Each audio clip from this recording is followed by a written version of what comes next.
ஐந்து கரத்தனை ஆனை முகத்தினை இந்தின் இளம்பிறை போலும் ஈற்றனை நந்தி மகந்தனை ஞான கொழுந்தனை புந்தியில் வைத்தடி போற்றுகின்றேனே. ஜோதிட சொந்தங்கள் எல்லாருக்கும் வணக்கம். பூர்வீக சொத்து. இந்த பூர்வீக சொத்தை சிலர் விட்டு கொடுக்கவே முடியாது, அதுக்கு வாய்ப்பே இல்லை. அதாவது எப்படின்னா, நான் வெளியூரில் இருக்கேன், நாளைக்கு என் பிள்ளைகள்லாம் இங்கே ஜீவனம் பண்ணுறதுக்கான ஒரு அமைப்பு இருந்தால் என்ன பண்ணுறது? சரி, நாங்கள் சம்பாதிக்கிறது கைக்கும் வாய்க்கும் தான் இருக்குது, பிள்ளைகளை படிக்க வைக்கிறதுக்கே அளவாத்தையும் போயிடுது, சரியாத்தையும் போயிடுது. நாளைக்கு அவங்களுக்குன்னு ஒரு சொத்துன்னு கொடுக்கறதுக்கு இந்த சொத்து இருந்ததுன்னா ஒரு ஹெல்ப்ஃபுல்லாக இருக்குமே. அல்லது நாங்கள் ஏதாவது ஒரு சொத்துன்னு வாங்கி செட்டில் ஆகிறதுக்கு இந்த பூர்வீக சொத்து வந்துச்சுன்னா அதை கொடுத்துட்டு கூட இன்னொரு சொத்து பின்னுக்கு நாங்கள் வாங்கி அந்த சொத்தை எங்கள் பிள்ளைகளுக்கு ரெடி பண்ணிடுவோம் நாங்கள் இருக்க ஊரில், அப்படிங்கிற மாதிரியான பல காரணங்களை வச்சு பூர்வீக சொத்துங்கிறதுல ரொம்ப இன்ட்ரெஸ்ட் காமிப்பாங்க நிறைய பேர். சிலர் பார்த்திங்கன்னா, எனக்கு அந்த சொத்து நிறைய போகிறது ஒன்றும் கிடையாது, அது வரணுங்கிறதே இல்லை. ஆனாலும் எங்கள் ஊரில் எனக்குன்னு ஒரு ப்ராப்பர்ட்டி இருக்கணும், நான் வந்தேன்னா அங்கே போய் உட்காரணும், நான் போய் அடுத்த வீட்டில் உட்கார முடியுமா அப்படிங்கிற மாதிரியான ஒரு ப்ரொசீஜரை ஏற்படுத்துவாங்க. சிலர் எனக்கு சொத்து வர்றதுங்கிறத விட அந்த கோயில் குளத்தில் முறை செய்கிறதுக்கான அமைப்பெல்லாம் அங்கே தான் இருக்குது, அப்போ எனக்கு அந்த முறை செய்கிறதுக்கான அமைப்பு வேணுன்னா அங்கே சொத்து வேணும், இப்படிங்கிற மாதிரி பல காரணங்களை வச்சு அந்த பூர்வீக சொத்து அப்படிங்கிறதுல பிரச்சனை வரும். இதில் பார்த்திங்கன்னா, ஒருத்தருடைய ஜாதகத்தில் கேது திசை அல்லது சுக்கிர திசை ஆரம்பிக்குதுன்னு வச்சுக்கோங்களேன், அவங்களுக்கு நிச்சயமாக சொத்து பிரச்சனை வர்றதுக்கான வாய்ப்பு மோர் தென் 90% இருக்குது.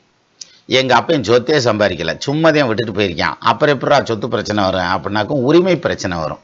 அதாவது கோவிலுக்கு சேவகம் பண்ணுறதுங்கிறது அல்லது சீர் சனத்தி செய்கிறது, இது மாதிரியான விஷயத்தில் பிரச்சனையாகி மல்லுக்கடிக்கிறவாகன்ற மாதிரியான அமைப்பு. இது இந்த கேது தசை சுக்கிர தசை வந்ததுன்னா இது இனவிட்டபிள் ஒன்று, தவிர்க்கவே முடியாது. சரி, இப்போது பூர்வீக சொத்து அப்படிங்கிறது நமக்கு கிடைக்கும் கிடைக்காது அப்படிங்கிறத எப்படி தெரிஞ்சுக்கிறது அப்படின்னா, முதல் பாயிண்ட், லக்னத்துக்கு 5ஆம் இடத்ததிபதி 5ஆம் இடம், இந்த 2 ஸ்தானம் வலுவாக இருந்ததுன்னா நிச்சயமாக அவங்களுக்கு பூர்வீக சொத்து கிடைக்கும். அதுக்கான ஒரு எடுத்துக்காட்டு ஜாதகம் தான் இப்போ ஸ்க்ரீனில் முன்னாடியே வச்சுட்டேன். இப்போ பாருங்கள், இந்த ஜாதகத்தில் இந்த ஜாதகர் பிறந்ததுன்னு எடுத்துக்கிட்டோம்னாக்க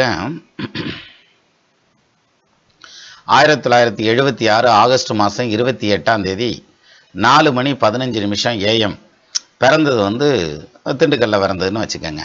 லக்னம் கடக லக்னம், ராசி கன்னி ராசி, சென்ம நட்சத்திரமாக வந்திருக்கிறது அஸ்த நட்சத்திரம் 2வது பாதம் வந்திருக்குது. சரி, இப்போது இந்த ஜாதகத்துக்கு பூர்வீக சொத்து கிடைக்குமா இல்லை கிடைக்காதா அப்படிங்கிற அந்த ஒரு பாயிண்ட் எடுத்துக்கலாம். ஆக்சுவலாக இந்த ஜாதகருக்கு லக்னத்துக்கு 5ஆம் இடம்ங்கிறது எது? செவ்வாய். இப்போ இந்த செவ்வாய் நல்ல நிலைமையில் இருக்காரா அப்படிங்கிறது ரொம்ப முக்கியம். செவ்வாய் எங்கே போயிருக்காரு? 3ஆம் இடத்துல போய் மறைவு ஸ்தானத்தில் உட்காந்துருக்காரு.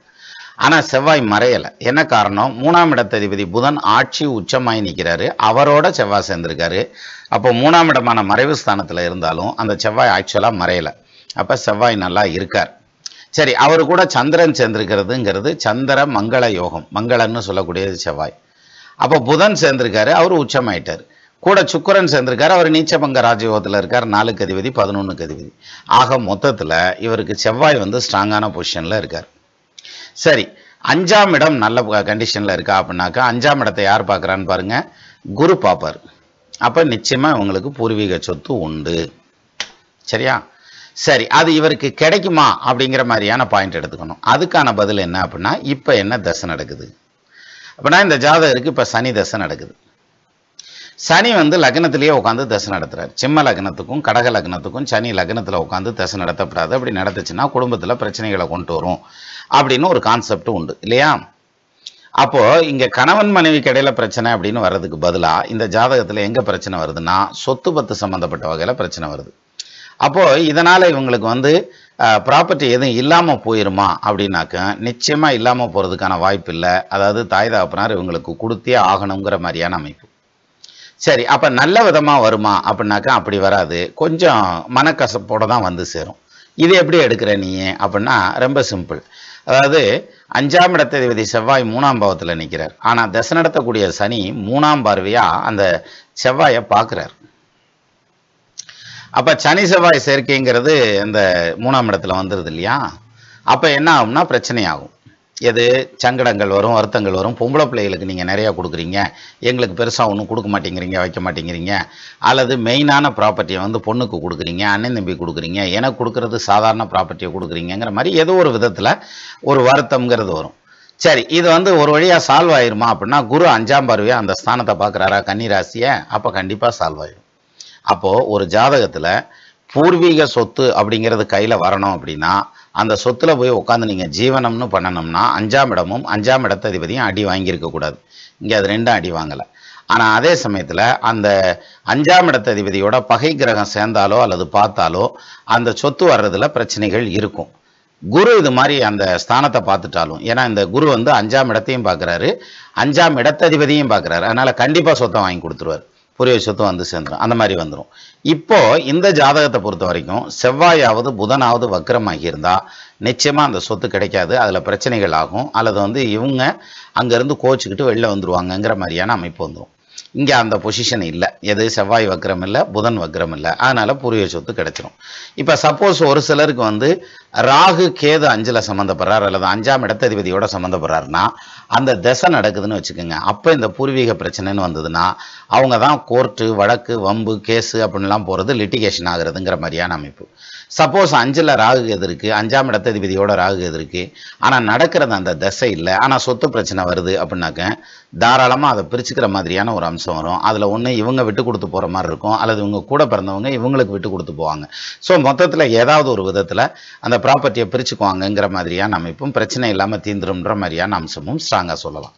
அப்போது ஒரு பூர்வீக சொத்து அப்படிங்கிறது வந்து கூட பிறந்தவங்களோட தான் நம்ம பகிர்ந்துக்க போகிறோம், அல்லது ஒரு சில குடும்பங்களில் தாய் தாப்பனாரோடையே பகிர்ந்துக்கணும்.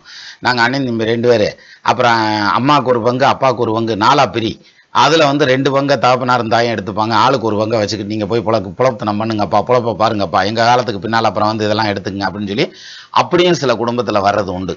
பட் எது எப்படி எடுத்துக்கிட்டாலும் பூர்வீக சொத்து உங்கள் ஜாதகத்தில் கிடைக்குமா, அந்த சொத்து உங்களுக்கு நிலைக்குமா அப்படின்னு பார்க்கறதுங்கிறது இந்த 5ஆம் இடமும் 5ஆம் இடத்ததிபதியும் வச்சு பார்த்தோம்னா சரியாக இருக்கும்.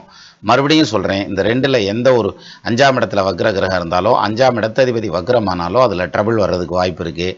ஆனால் ராகு கேது அதோட சேர்ந்துருச்சுன்னா, வக்ரமான கிரகத்தோட சேர்ந்துருச்சுன்னா பஞ்சாயத்தில் யோகமாக தான் இருக்கும், அந்த சொத்து பிரச்சனை இல்லாமல் வந்து சேர்ந்துடும்.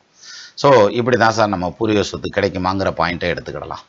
மீண்டும் இன்னொரு வீடியோவில் சந்திக்கலாம். நமது நண்பர்கள் ஆள் போல் தழைதழைத்து அருகது போல் வேரூன்றி மூங்கில் போல் கிளை கிளைத்து முதியாமல் வாழ்ந்திருக்க வாழ்கவென வாழ்த்தி அமைகிறேன்.